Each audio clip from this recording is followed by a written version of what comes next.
Welcome back to Fast Track. Today we're talking about faith and science, one of our favorite subjects. Oh, one of my favorites for sure. I love chemistry, so this is perfect for me. And I love blowing things up, so it's going to be great. So Sierra and I both love science, we love the Bible, which seems to be a contradiction today because many people think that faith and science are arch enemies who totally disagree with one another, right?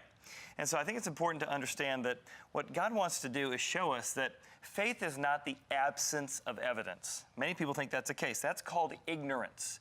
Faith is just trust in the evidence, that what God said is true and how He put things together is true as well. So we're going to look at that today because many people think that the Bible claims, faith without evidence, and evolution and science claims to have facts, and so they go, well, I'm going to go with the science thing, right? Right. All right, so let's look at the claims. There's three types of claims that we see with evolution. So there's gradual Darwinism. Right. Gradual Darwinism is the belief that things change slowly over time. So they start out as one thing and then turn into a butterfly. Yeah, so in this case, this is our atoms. We got our electrons on the outside, we got our protons and our neutrons. So we're going to put some electrons in here, highly complex. We're going to add in a butterfly. Well, sure. Butterfly. Think of all the different butterflies, all the different colors, all the different variations. All those things had to go into the little dot compressed billions of years ago. Let's put that in there. Of course, a turtle. A turtle. It's a good-looking turtle with its shell and its structure. We got some horses. But everything we see, whether it's the structure of a building, in the same way, we see the same kind of structures in snowflakes. We see structures in crystals, things like that. But all of that supposedly had to be formed by an explosion billions of years ago. All right, so what we're going to do is we're going to have Sierra make some more balloon animals for us. And meanwhile, what we're going to do is we're actually going to show exactly what that might have looked like. So again, we need to put on some safety glasses. And in this case, we're going to use a little liquid nitrogen. You see, gradual Darwinism teaches that things evolve slowly over time, but the fact is the fossil record has not confirmed that. The fossil record shows huge gaps in the fossil record where we do not have not only missing links, we have missing millions of years to prove the theory. And I think when we begin to look at that, we see what Paul says in Romans chapter 1. He says that the creation itself reveals that God's invisible attributes are seen by what is made.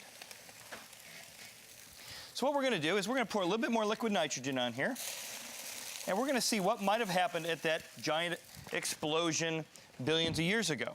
Because the theory, though it sounds scientific, is actually really hard to believe. Let me show you. So we just put all the DNA in here. Any more animals for us? Oh, not right now. You got plenty? Okay. Yeah. All right, so we're going to come back here. And here's supposedly what happened. All of the energy, all of the animals, all the things created millions of years ago, it all came into motion because of what? The Big Bang. A big bang, a big explosion. So here we go. And here's what we're supposed to believe. All the things that you've heard about, literally animated, literally came to life. There's a little mouse. There's that atom with all its complexities. There's a cell. Look at the complexity of a cell. Oh my goodness. Look at the dog. But the question we have is, where did the energy come from for that explosion? Where did the laws come from? Electromagnetism, gravity. Where did all the laws come from to make this happen? Where did the matter come from? Where did the energy come from? See, a big bang would require a big banger, wouldn't it? Where did the DNA come from? Where did the structure for all the different blueprints for these different animals come from? See, the fact is that when God teaches how He created the universe, He said that He put individual purpose and plans into all these things. Which would explain why every living thing has a different function, how each one has a respiratory system, a digestive system, and etc. Well, think of how many of our systems are interdependent, right? I mean, you need your muscular system as well as your respiratory system. You couldn't have one and then the other. You need all at once. God designed us to these structures that are interdependent. Now, what's interesting is that all through history, the Bible has shown that the men who discovered science were people of faith. They said, because God made the world rational, we should be able to study it in a rational process. It's called general revelation. The Bible's specific revelation, creation is general revelation. In that process, we see that all through history, the major sciences were actually formed by men of faith. Astronomy, do you know who formed astronomy? That'd be Kepler. Yeah, Johann Kepler. A Christian, a man of faith, said, of course I see God through creation. Biology, father of biology was? Louis Pasteur. Louis Pasteur who came against spontaneous generation. This whole idea is spontaneous generation. The idea that just nothing would suddenly appear. Yeah, just because you push it back 2 billion years, it's still spontaneous generation. And Louis Pasteur just proved that as a Christian, forming what we know as modern biology. And of course, Blaise Pascal, I mentioned earlier, he was a physicist, he was a mathematician, and he came up with what's called Pascal's wager, saying, there's so much evidence here, guys, we gotta look into this. And he was talking to his skeptical friends. It's worth investigating the evidence. Sir Isaac Newton would be one more. Sir Isaac Newton was the father of gravity. Much of math and physics came from him. He too was a strong Christian who wrote just as much about science as he did about about the book of Revelation and Daniel as well. Well, I think one of the other things that really people struggle with, I better keep these on because we're going to blow up some more stuff, is the idea of miracles. Many people think that miracles can't be scientific. And how could it possibly have happened if it's not possible now? Yeah, and again, I would say that it's rational to believe that a supernatural God does supernatural things. That is not checking your brain at the door. No. In fact, it'd be a bigger problem to say, there's an all-powerful God, and he really can't do much of anything. But just to take one of those miracles on, 2 Chronicles, chapter 5, verse 13 to 14. Do you remember what happens? There's a cloud that fills the entire temple. There is a cloud. They are worshiping. They're asking God's presence to come upon the temple. And they say, it says in the Bible that God's presence fills the temple so much that it's like a cloud forms in moments and in seconds. Now, you might say, I can't believe that. That's not possible. Hard to believe. It will be hard to believe until we finish this in just a few moments. Science experiment time. Here we go. All we need some more is some more liquid nitrogen. Let's move some of these animals out of the way, and let's put some liquid nitrogen in play here. So what we're going to show is how weather comes to be. So when you have a weather, you actually have a cold front. In this case, liquid nitrogen is 190 degrees below zero. That's a lot of liquid nitrogen. Now, when you have a cold front coming face to face with a warm front, in this case, scalding hot water, what you get is a cloud. Now, people might say, I can't believe it. Let me put on my shield.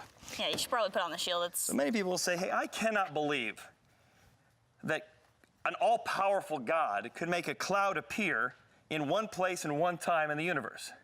What I'm telling you is, if I can figure out how to make a cloud appear in 1 second in one place, of course God can. Of course God can. You ready for this? I think so. All right, 2 Chronicles 5, 13 to 14. And they prayed, God, send your presence. And it appeared in a cloud. Oh my goodness, we have a cloud here. We have a cloud everywhere here, don't we? And this was actually only using a little bit of liquid nitrogen. Imagine if we'd used more. All of a sudden, you realize that if I can figure this out, surely God can figure it out. That what looks like oh my goodness, this is fantasy.